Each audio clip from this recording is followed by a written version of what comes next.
Hello family, good morning. कैसे हो आप सब? उम्मीद करते हैं सब बहुत बढ़िया और अच्छे होंगे।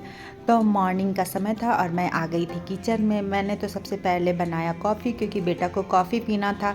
ऐसे वो कॉफ़ी और चाय पीता नहीं है, पर मैं ज़बरदस्ती उसे कॉफ़ी दे देती हूँ कि लो, अभी ठंड का मौसम है तो कॉफ़ी पी लो। तो मैं उधर उसको कॉफ़ी दी और मैंने खुद अपने लिए चाय बनाया और चाय मैं पी और वो कॉफ़ी पी लिया। उसके बाद मैं इधर आ गई रूम क्लीनिंग करने के लिए।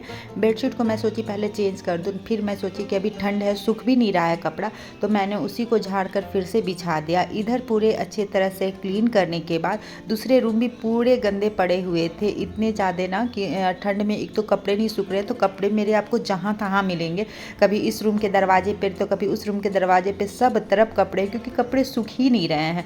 बाहर तो मतलब ज़रा सा भी धूप नहीं आ रहा है तो कपड़ा तो सूखना पॉसिबल ही नहीं है। जो कुछ भींगे भींगे हल्के भींगे कपड़े थे ना, तो उसे मैं दरवाजे के ऊपर ही वहाँ रख दी ताकि थोड़ा सा सूख सके। पर ऐसा नहीं है, धूप ही नहीं है तो सूखेगा कहाँ से। देखते हैं, धूप अगर आता है तो फिर मैं बाहर पसारूंगी, पर नहीं लग रहा है कि धूप आएगा। तो धूप नहीं कारण दोनों रूम में मेरे कपड़े भरे पड़े हैं। इधर मैं पूरे रूम को अच्छी तरह से क्लीन करने के बाद सारे कपड़े को फोल्ड करती हूँ। जो कपड़े सूखे होते हैं उसे फोल्ड करती हूँ, पर ये जो कपड़े हैं ना, ये कपड़े धोने के लिए है। इतने कपड़े भी धोने के लिए हो गया है ना। बेटा बाहर से आया है ना, तो वो सारा कपड़ा को ले आया है कि मम्मी आप मशीन में धो दीजिएगा। तो सारे जो बेडशीट हैं, जितने भी तौलिए हैं, सबको मुझे धोना है। पर मैं आज इसे धोऊंगी नहीं, आज इसे रख दूंगी, क्योंकि धूप ही नहीं है तो सूखेगा कहाँ, बेकार घर पर सब तरफ जमा हो जाएगा। तो इधर मैं दूसरे रूम पे आ गई। दूसरे रूम पे मैंने सारे कम्बल को फोल्ड किया, बिस्तर को अच्छे तरह से ठीक किया। इधर भी देख सकते हैं पूरा कपड़ा भरा पड़ा है। कपड़े का मैं क्या करूं मुझे पता ही नहीं। तो मैंने सारे चीज़ को अच्छी तरह से ठीक किया। बेटा भी उठ चुका है, वो भी रेडी हो रहा है। आज पता नहीं वो जल्दी कैसे उठ गया, वरना वो लेट से उठता है। उसे पता नहीं है कि इधर मतलब कैमरा चल रहा है। उसे अगर पता रहता तो वो बिल्कुल भी नहीं आता, क्योंकि वो कैमरा के पास आने ही नहीं खोजता है। तो मैं इधर ठीक कर रही थी और वो इधर से, वो हमको लग रहा है कि वो बाहर जाने वाला है, दुकान जाएगा, कुछ उसको लाना होगा तो वो दुकान जाएगा, तो इसीलिए वो यहाँ पे आया और अभी वो निकल जाएगा। थोड़ा सा इधर उधर रूम के में कुछ हमको लग रहा है वो खोज रहा है, वो निकलेगा। इसके बाद मैं सारे रूम को क्लीन करूँगी। तो इधर मेरा सब कुछ ठीक हो चुका है और अब मैं चली गई हॉल में, क्योंकि मुझे हॉल भी ठीक करना था। तो इधर सारी कुछ क्लीन करने के बाद बेटा बोला क्या क्या लाना है दुकान से। मुझे पता था वो वहीं जा रहा है, तो मैं बता दी जो भी लाना है। तो यहाँ पर वो अपने आप को ठीक से करता है और फिर निकलता है दुकान की तरफ। तो चलिए ब्लॉग पे बने रहिए।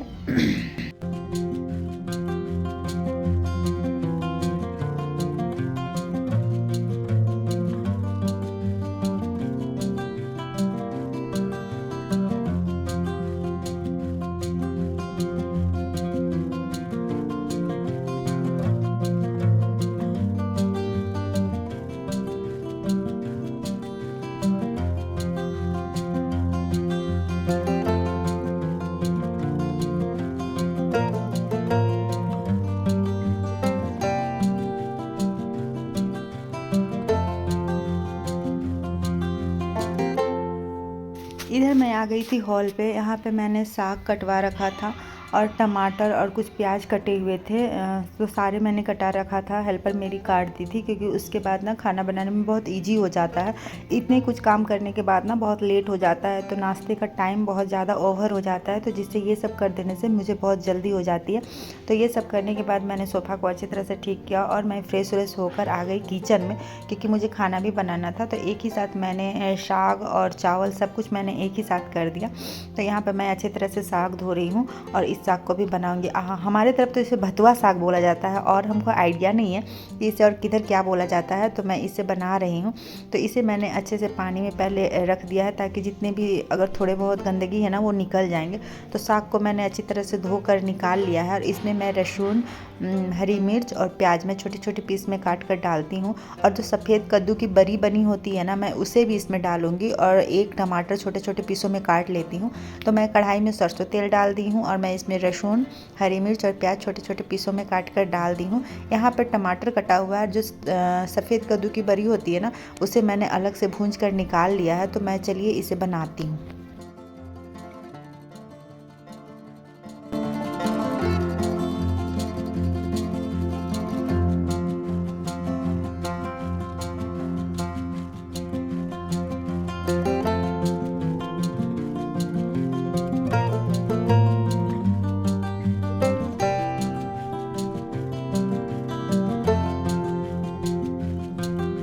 यहाँ पे मेरी जो डाली थी मैंने लहसुन प्याज वो पूरी लाल हो चुकी है। उसके बाद मैं साग में मैं ना एक टुकड़ा बैगन भी काट कर डाल देती हूँ, तो उससे ज़्यादा अच्छा लगता है। तो उसे डालकर नमक डालकर मैं थोड़ी सी हल्की सी पानी डालकर मैं उसे ढक देती हूँ।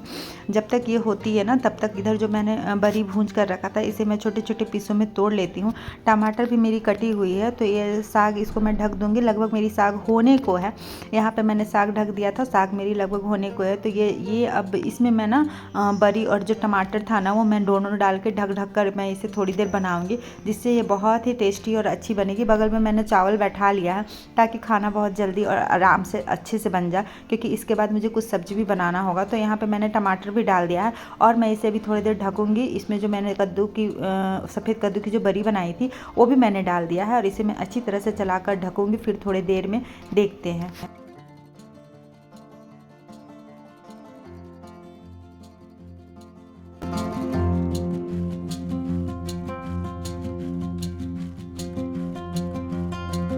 तो यहाँ पे मेरी साग बनकर रेडी हो गई और ये खाने में इतनी टेस्टी लगी है कि क्या बताएं। तो चलिए इसी के साथ मैं वीडियो के एंड करती हूँ। अगले वीडियो में फिर से मिलती हूँ। Bye bye.